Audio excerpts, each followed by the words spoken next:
Browns fans, we are back. It's Spencer German and Anthony Moeglin with you on the Cleveland Browns Roundtable official podcast. We don't have a formal name for it, so we'll just roll with that for now. But we appreciate you guys coming to hang out and get you ready for Browns and Lions, obviously coming up this weekend.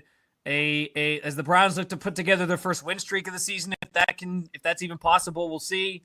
And there's a lot to get into in terms of this matchup and sort of what the Browns need to do to pull off a win. Plus, I don't know if we call it smack talk, but it did seem like a little bit of a shot from the Lions offensive coordinator, John Morton, when it comes to this Browns defense. So he might be in for a rude awakening on Sunday. We'll see. In the meantime, though, guys, I want to remind you to, if you haven't already, head on over to roundtable.io/sports/NFL/Browns.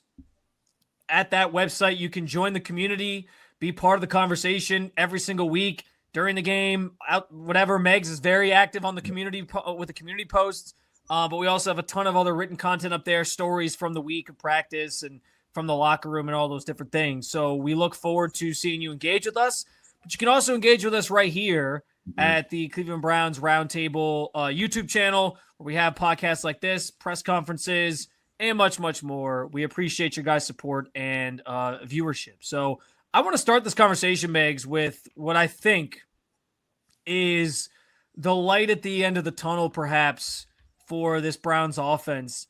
And it comes in the form of Quinshon Judkins, because we know that this offense has basically been stuck in the mud.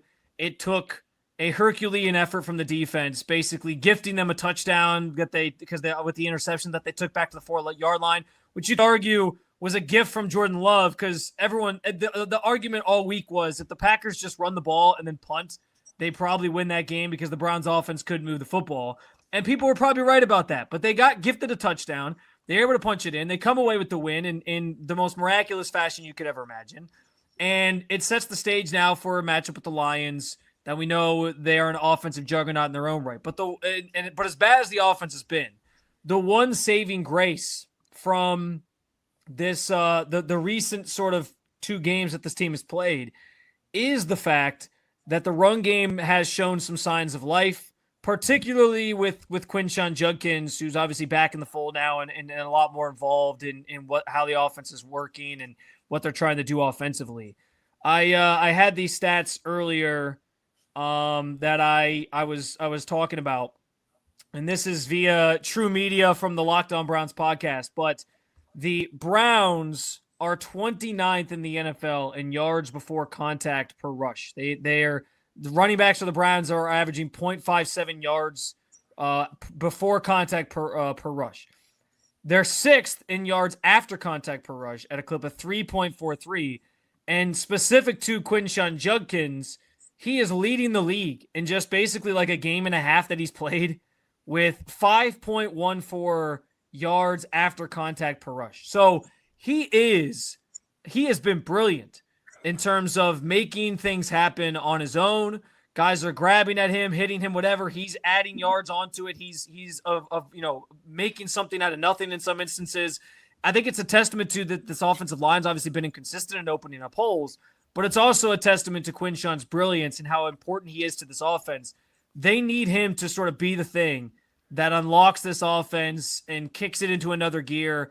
And if that happens, like, I'm not saying it's going to mean like the Browns are scoring 30 plus points a game all of a sudden, but I do think that's the way that the offense is able to compete more regularly week to week with these teams in the NFL, especially right now when they're playing some of the better teams in football. Yeah, I mean, it's a stress reliever too. Like when you can consistently run the ball, we talked about it after the game the other day. Like, you know, if you're second and 5 is different than 2nd and 10, and that sets up a 3rd and manageable. That sets up, you know, ways that you can try to take shots down the field, because when you're trying to play against the sticks and you're saying, hey, we're in 2nd and long, maybe it's 2nd and 11 because you took a 1 yard loss on 1st down. Like, you're not thinking, hey, we can't stretch the field. You're thinking we have to get in 3rd and manageable just to move the sticks. And that changes the way that you approach it. And having a strong run game is good in that sense. But it also, we saw it on last Sunday, right, where you just kind of bang all game long, and then in the fourth quarter you rip off a 38-yarder because everyone blocks it up. And you just need one, right? You just get one or two plays where everyone does their job perfectly, and Quinshawn hits a crease and explodes through it and gets big chunk plays. Like, that's not always going to happen, but it's definitely not going to happen if you're running it, 10 times a game, or you're dropping back 50 times a game with Joe Flacco. That ain't it. When you can have a guy that balances your whole offense out, it's a big, big thing. It's a big advantage, and you're starting to see that, like with Quinshawn, and the evidence of it is on Sunday against the Packers. They had 19 rushes. He had 18 of them. Like, they weren't even giving it to anybody else because it's a waste of time to not give it to Quinshawn Judkins. Yeah. Well, and I think you saw too the difference between like the first couple weeks where Jerome Ford and Dylan Sampson are more involved as running backs, and Quinshawn was kind of, in the background because first game he wasn't there. Second game, he only played 20 snaps, got to handoffs. He did get a good chunk of the handoffs that game. But still, like, you saw the difference between the run, like the ability of these guys, right? Mm-hmm. Like Jerome, he gets a play going right or left, and it's like a zone play, and you could tell he's kind of reading, and then he waits, and then he tries to attack, and it's just too late. Like, the hole gets filled up, or he's just not quick enough to kind of get through there. With Quinshawn, it's very much like read, react, go. You see him sort of read where the hole is. He attacks it aggressively, puts his foot in the ground, tries to make a cut to the next level. And a couple times in that game on Sunday against the Packers, he took a couple to the next level for 14 yards and 38 yards. And that was where things really started getting going. Joe Bitonio talks all the time about how important the run game is, why he loves run blocking so much, because it is kind of like that death by 1,000 cuts. It's like, let's pound him here, and it might take some time. Like, first quarter might not be great. Second quarter might be a little bit better. But by like the third and fourth quarter, you're wearing that defense down, and a running back of Quinshawn's caliber can find those little spaces to sort of shrink himself, get through it, and then make the big plays. And that's what you started to see on Sunday. So I thought it was a good sign for this offense. We talked so much leading up to the season about how important the run game was going to be, making that their identity. If they can make that their identity, Megs, and if they can make it something that is consistent week to week, there's no reason to think that the offense can't get at least on track in some capacity. I'm not saying, again, it's going to be like lighting up scoreboards, but if they can get on track and start scoring 20 points a game and be more competitive in supporting the defense, they can get back to what we sort of projected at the beginning of the season, which was like, hey, maybe they can win 6 games this year or 7 games this year. We'll see. Well, German, it's also, you don't need to be scoring 30 points a game with this group on defense. If you are in that 20 points a game range, like, you're going to have a chance. You're going to be in a lot of football games. And, we talked about this, like, this isn't a surprise, like all offseason long. It was like, all right, they're going to try to lean on the run to open up the pass and do all those things, which is you're now seeing. I would add one other thing to it that has been so refreshing with Quinshawn is that, just there's been a couple clips that came out after that win yesterday of just on the sidelines, and there's a ton of great video from Miles being mic'd up, and everyone's seen it by now. But Quinshawn's going to be your emotional and vocal leader on that offense soon. Like, not now. I'm not saying he is now, but this dude loves what he's doing. He cares a lot about it, and cares a lot about his teammates, and he's so passionate. You could see it. If you watched Ohio State these last season when he was there, he was incredibly passionate. You could see it, and that's carried over. He brings that college-like feel to this professional environment, and I think that's something the Browns need. Like, they need somebody on this group, one of their rookies, this incredible rookie class, to give a shit about being a Cleveland Brown and winning football games. And Quinshawn not only is a great running back, but he does all those other things too, which I think is necessary, and it's something that's really cool to see. Yeah, they need him to be the focal point of the offense. And if they do that, it opens up so many other things. Along those lines, I thought it was interesting on Thursday. We heard from Tommy Reese, as we always do on Thursdays. And he talked about the idea that, they feel like they're close to getting Jerry Jeudy and Joe Flacco sort of on the same page and making some, having that connection. And I do think, like, with Joe Flacco back, it's flashbacks to 2023, obviously. And one of the things that stands out about that run that they went on was just the chemistry that he had with Amari Cooper back then. Like, how brilliant those two were together, the sweet, sweet symphonic music that they were putting together on the football field. I mean, it was beautiful. And, and there was almost like there was almost like a romantic feeling to it in a way between those two, because like even like Amari was asked about Flacco's passes and he'd be like, oh man, he throws the best ball I've ever, like he's like fantasizing about how great his passes are in press conferences. I mean, it was crazy how amazing it was. And like that just hasn't come to fruition yet for Flacco and Jeudy. Obviously different receiver, but he is sort of similar in that like he's a really good route runner, all those things. And it's not that I don't think Jerry Jeudy has the ability to replicate that or do that. We saw last year he can be a number one wide receiver. It just hasn't come together. Obviously, the drops haven't helped that Jerry's had, but I think a lot of that centers around making sure Joe's more comfortable in the pocket, which has been an issue. The Browns have given up the most pressures this season as an offensive line from what I was looking up earlier. So that's an issue, right? Yeah. The changing of guys in and out of that offensive line haven't helped haven't helped matters either.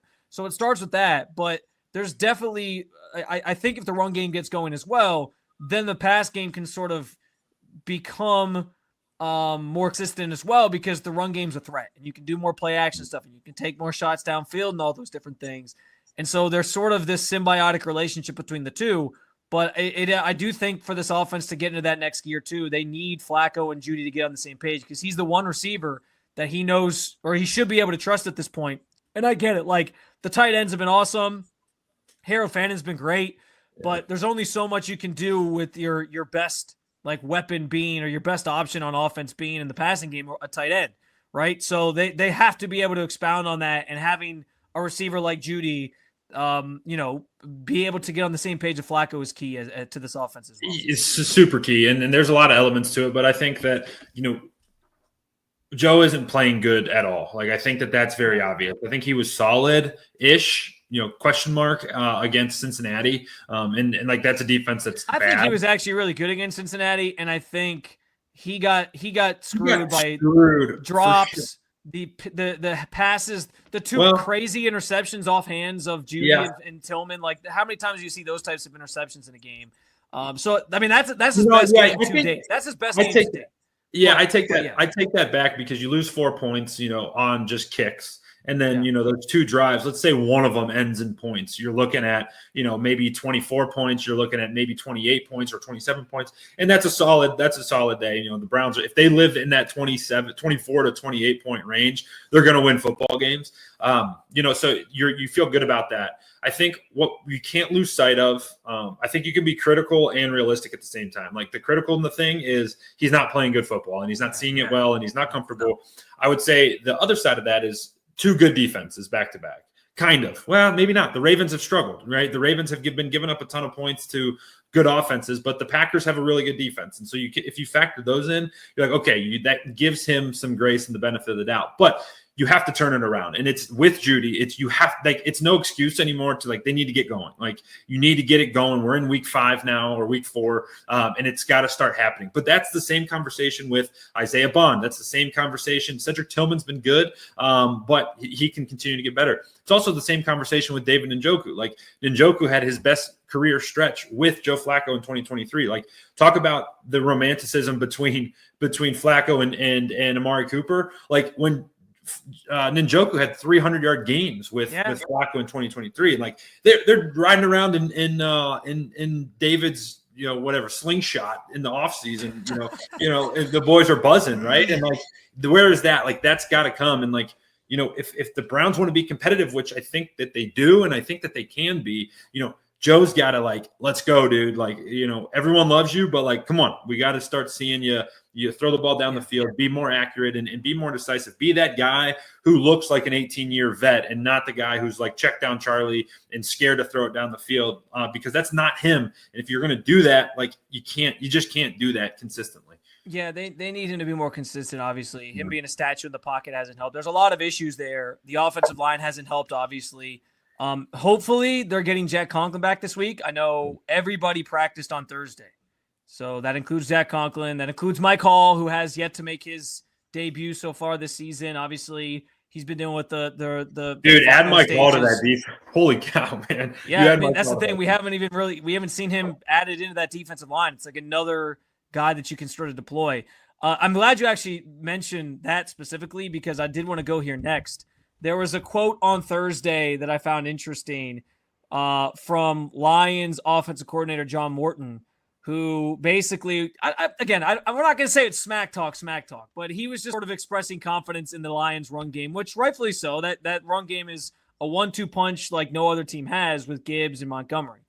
But he basically said, well, hey, the Browns have been great against the run, but they haven't seen a run game like ours yet. And while I think there is some truth to that, I also think the Browns have seen some strong teams that like to run the football to this point. And Jim Schwartz gave some credence to that because he basically said, like, hey, man, we played the Ravens. Like, they got Lamar Jackson and Derrick Henry. We played the Packers, who have Josh Jacobs and like to run the football. Maybe haven't done it effectively yet this season, but there's still something they want to do. And I think Jim Schwartz is 100% right here. Like that, like Lamar Jackson, I understand it's a quarterback running back duo versus like two running backs, but like Lamar's one of the most difficult running players in this league to stop. Yeah. And then Derrick, like, and it's like, you want to talk about like compliments to each other. Lamar Jackson is like the ultimate finesse player, and Derrick Henry is like the ultimate power player. Like he'll just run your ass over. And they shut those guys down. They combined, I think, rushing for like 34, 36 yards or something like that when they played them in week 2. Like, that's nothing to like, that's nothing to, that's awesome. Like, so I understand what John Morton is saying here. Like, yes, the Lions 1-2 punch with Gibbs and Montgomery is phenomenal. No denying that. But I have confidence that this defensive line can continue to do what they've done because we've seen them do it against some teams already that do like to run the football. And I think the Ravens are the best example of that. So like, it's one of those, like, be careful what you wish for type things, right? Because that is the key. And Jim Schwartz talked about this too. That is the key to the game, I think, on Sunday, is if they can shut down the run game for Detroit and make them one-dimensional and maybe force Jared Goff into some mistakes, all of a sudden you have yourself the makings for another upset. Yeah, and I think that's going to be that's got to be the formula because this the Lions offense is so strong throughout. They got great receivers. This running back combo you mentioned it, Montgomery and Gibbs are fantastic. Their offensive line is really, really good. But I do think that the 2 weeks ago they get blown out by the Packers because the Packers made it really challenging on them in the run game and were allowed their great pass rush to get after Jared Goff, who's going to stand in the pocket. The Browns can replicate that. So that's the positive, I tend to agree, right? Like, you're not going to see a tougher matchup than stopping the Baltimore Ravens. Now, you could tell that right to the Lions because they did exactly the same thing that the Browns did to the Ravens the other day on Sunday Night Football or Monday Night Football, whatever day it was. But I think that what Schwartz said is right. Like, in the NFL, you're going to face unbelievable challenges week after week, and the Browns have faced two of the hardest in terms of the run game. And that's not to say that they're going to just walk out there and stop the Lions, but I think they're going to be prepared to do so because they've been challenged already in that category, and they've checked that box twice on 2 separate occasions. Yeah, listen, I think this defense has proven at this point they can slow down anybody. Now, I am worried about the Lions from a standpoint of that offense is just a different beast. It's aggressive too, man. That's to this point of all the teams that the Browns have played, and this is all due respect to like Joe Burrow. This is all due respect to the Ravens and everything that their offense offers and brings to the table, and all the different things that they can do with the talents that they have on their roster. This is the best offense they have faced to this point in the season. I mean, it is from all areas. Amon-Ra St. Brown. Jameson Williams has developed a nice role. You have a great tight end in Sam Laporta. You have the 2 running backs. Goff is really good. Their offensive line is one of the best in football, I think, and they're better than the Ravens' offensive line for sure. And honestly, that Ravens game on Monday night is one of the biggest reasons why we're not going to give predictions yet, but why I don't know if I can bring myself to picking the Browns to win because the Ravens lost week 1. Because they shot themselves in the foot. Derrick Henry fumbles the ball once, whatever it was. Key moment. It's a shootout with Josh Allen. He goes down, wins the game. Those things are bound to happen when you play those types of opponents, right? So, okay.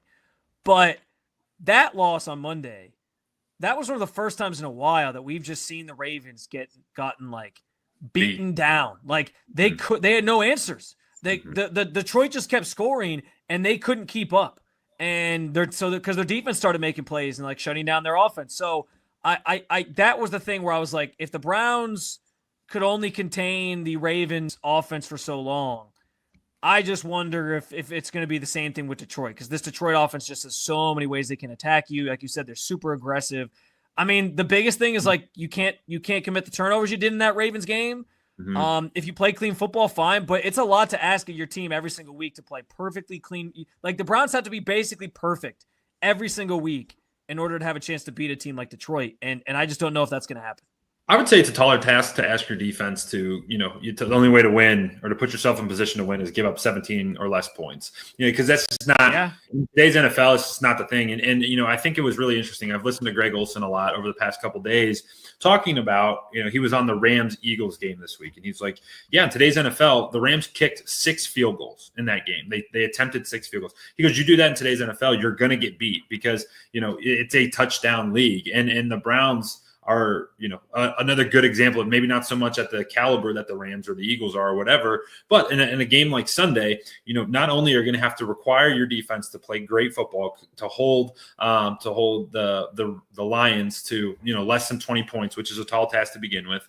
But a part of that task is you have to hold them. You have to win first through third down so well that the Lions aren't going to go for it on fourth down. And they are going to be aggressive. They don't care if it's 4th and 4, or they don't care if it's 4th and 3. They have so much faith in their quarterback and their playmakers, Amon-Ra St. Brown and Jared Goff. Dan Campbell's going to put his money on those two guys every single chance he gets. And he's going to do it for good reason. They're tough. They're reliable. They're going to be smart and make good plays. And, on 4th and 2, right after the 2-minute warning on Friday or on Monday night, they give Amon-Ra St. Brown the football. And it's like, yeah, duh. He's going to do that. And that makes it really, really hard on your defense. And, this is the week that if the Browns are going to pull this off, I know the joke has been over the past couple of days, the complimentary football thing, but if they're going to pull this off, this has to be the best display of complimentary football that they could ever dream of putting out. That's no turnovers. That's dominating the time of possession. That's scoring more than you have before. That's hitting a couple chunk plays. All the things the Browns offense has shown they can't do against decent defenses, it's going to be really hard for them to do on offense against the Lions defense, which is one of the better ones in football. They are a tough group on defense. It's going to make it really, really hard for them. Yeah, I kind of feel like, as we use the Packers game as a reference point, the Lions are different from the Packers in that their defense is also really good. But so they could play a game, they could play the Browns style of let's just keep this thing low scoring or whatever and still be in a game, obviously. But they actually have an offense that can score. The Packers offense, when they're going against a really good defense like the Browns, we saw they struggled. They don't have the weapons that the Lions have. And I know the Packers beat the Lions week 1, whatever. It's week 1. Those are sometimes fluky, all those different things. Fine. But it's just a different beast with this. They have an offense that matches their defense. The Packers have a good offense. This offense is elite.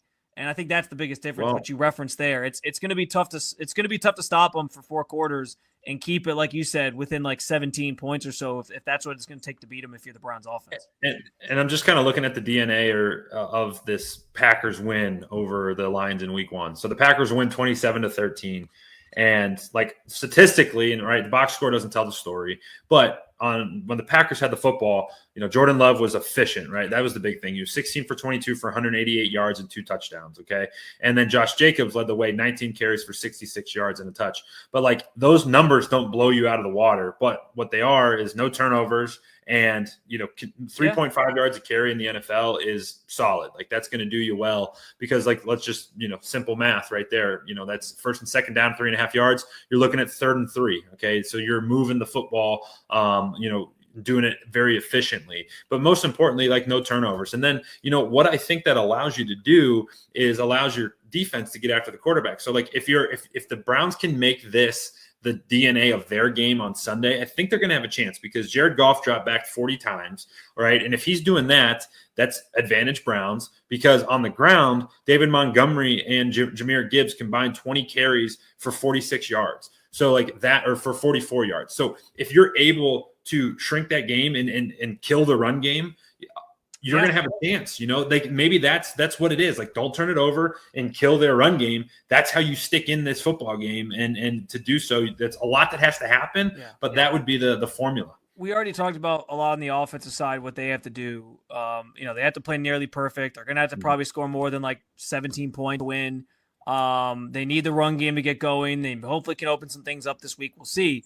But I do think this game, like most games this year, I'm sure we're going to say, rests on the shoulders of that defensive line. If they can shut down, really in the linebacking group too, if they can shut down the run and make this Lions offense one-dimensional, that's a huge start, because Jared Goff, when he has a 77.9 completion percentage this year, but when he's pressured, that drops to 63%. His passer rating goes from 120.2, which is what it is right now, after 3 weeks, just in total, to 90.4 when he's pressured. Like, if the Browns can get him under pressure and get him under duress, and listen, I want to say this, like, I think Jared Goff has proven he deserves to be like top 10 quarterback conversation these last couple of years. All the stuff about him like not being that good when he left LA, like, I think he's rebuffed all that. He's dispelled all that. He's been a really good, efficient, solid quarterback for the Lions. He's gotten better. But for as much as we say that about him, he still is susceptible to those clunkers. I mean, last year he threw a game. He had a game where he threw 5 picks in that one game he had. So he still is susceptible to those mistakes. It's about, and you could say this with every quarterback. Of course, no quarterback thrives under pressure, but there's quarterbacks that are better under pressure than others. And I think that's going to be the key to this game. So can the Browns do that enough to limit the offense? That's the big question. That's the big thing they have to figure out. If they do for a second straight week, sure, they could keep this thing interesting going late into the game. But I just wonder if the Lions have too much firepower for the Browns to try to keep up with. Because as we know, they can't win a shootout. They can't win if they fall behind by a big margin. Like, that's just not in the cards for them to pull themselves out of that with the offense that they have. Yeah, and I would also say too, what's important is get out to a lead. Like, we've played from behind every single game this year. I said last week I wanted the Browns to start with the ball, and which they did, and they had a pretty good drive that they then, what was it, like the first drive of the game, they ran it on 3rd and 6 or something, and they were at the 50. You were mad about this. 4th and 2, and they didn't. And no, it was not 4th and 2. No. Was it 4th and 3? No, it was 3rd and 7, and they ran it because they were going to go for it on 4th down. And then, dang it, I forgot about that. What was the 4th down play? What was it, 4th and 5? Okay, yeah, it was 4th and 5. Yeah, my bad. They only got 2 yards on the run, and everyone lost. You texted me. You're like, what the heck? I think, was it you that told me you thought maybe Flacco audible to something? Or no, somebody tweeted me. I forgot to check for that when I watched it back. Somebody tweeted me and said Stefanski on the sideline was mad. Maybe Flacco checked to something else, and that's why he was maybe mad, because they wanted to get more yards on that play. Dang. But like I said, that's the type of thing I'm talking about, though. If you get that type of drive, go for it on 4th down, try to convert. You got to be aggressive, because if you can let this defense play with a lead, I think that sort of changes things a little bit. So here's the question: there is okay, so now we're 3 weeks into this defense being super dominant. Do you think? I think that we know what we want, but do you think there's going to be a world where Kevin starts changing his philosophy of hey, I need to be aggressive. I need to try, because hey, at least if I put my money on the defense, hey, if we are at the 50-yard line and it is 4th and 5, similar to what we're going to see with Dan Campbell and what we've seen with Dan Campbell, but at what point does Kevin start changing his mindset? All right, hey, screw it. Let's try to go score and manufacture. That's one of those feel the game things, right? Because it kind of becomes do I have enough confidence in my offense to convert this, or would I rather concede to my defense that's elite, right? That's kind of the math you got to do in your head. I guess maybe game by game you figure it out. But I like the idea, though, at that point in the game, I like being aggressive, because your defense can keep you in it, even if the other team has a short field and they score. You feel pretty good about your defense keeping you in it.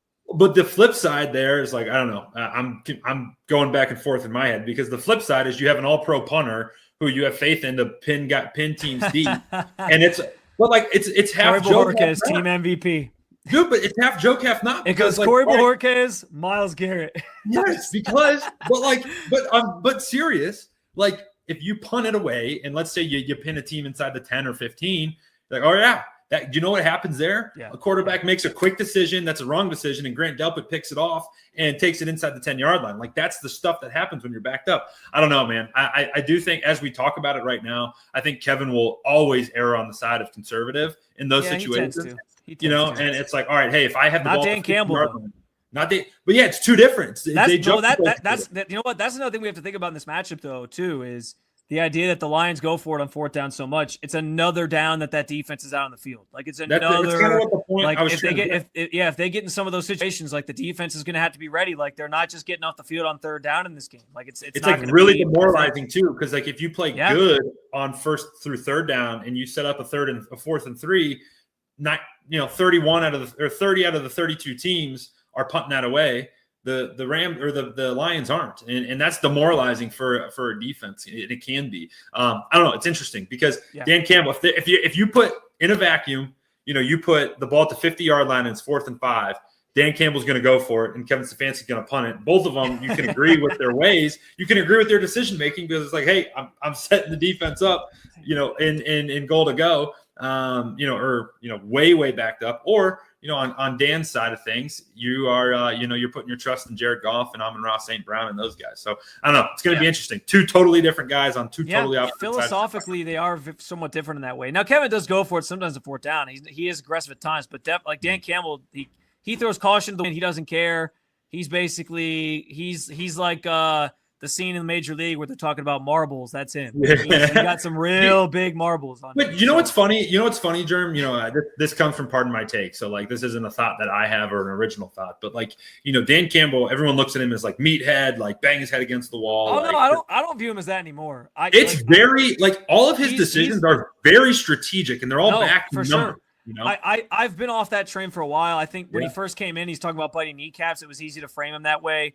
But ever since he's turned this Lions team around and made them like a perennial Super Bowl contender, you can't get to that part just being a meathead. Like he cares about his players. He's emotional. He feels the game. He uses the analytics smartly. Like he has it all figured out right now. And even without even after losing both his coordinators, it looks like they're still just rolling. So he's like one of those guys. I think about it like in comparison, right? When because I have a personal relationship with like Brandon Staley, and everyone called him like Nerd Boy, right? Where he would just do analytics.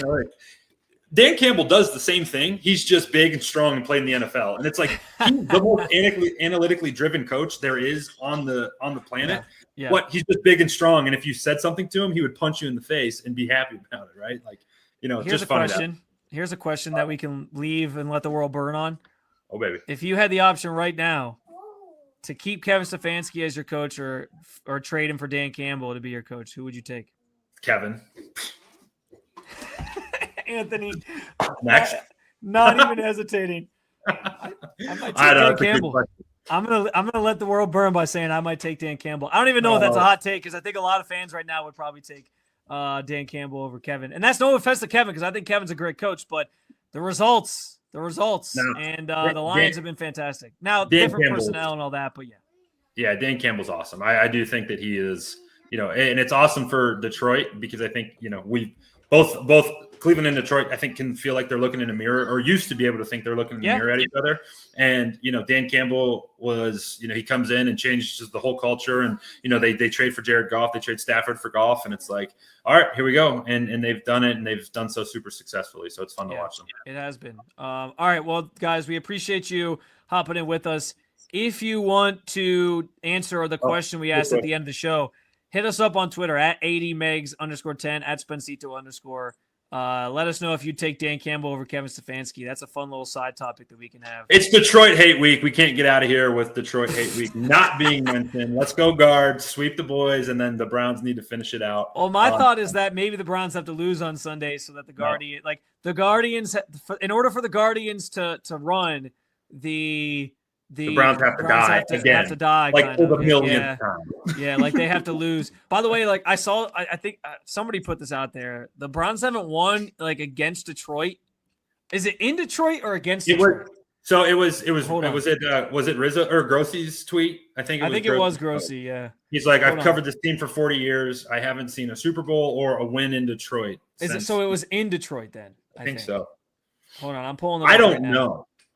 Because that is I'm pulling it up. I'm thinking the last time we were in Detroit. Now this is a fun trivia question. I haven't seen it yet. Or a Browns win in Detroit. Their only win in Detroit and in their history was in 1983. Yeah. So it's been a while. So maybe it all comes full circle and the Guardians sweep the Tigers and the Browns get the win on Sunday, an upset win. But it might just have to be one has to be sacrificed for the other. And I think right now the Guardians are so hot that might be the Browns might have to be the sacrificial lamb. Well, both teams are so hot. Both teams on win streaks. Let's go. You need two. You need two to make it a win streak. That's true. We'll see if the Browns can pull it off. We will talk to you next pregame from Ford Field. We'll get you our pregame coverage. We'll share our predictions then and all that fun stuff.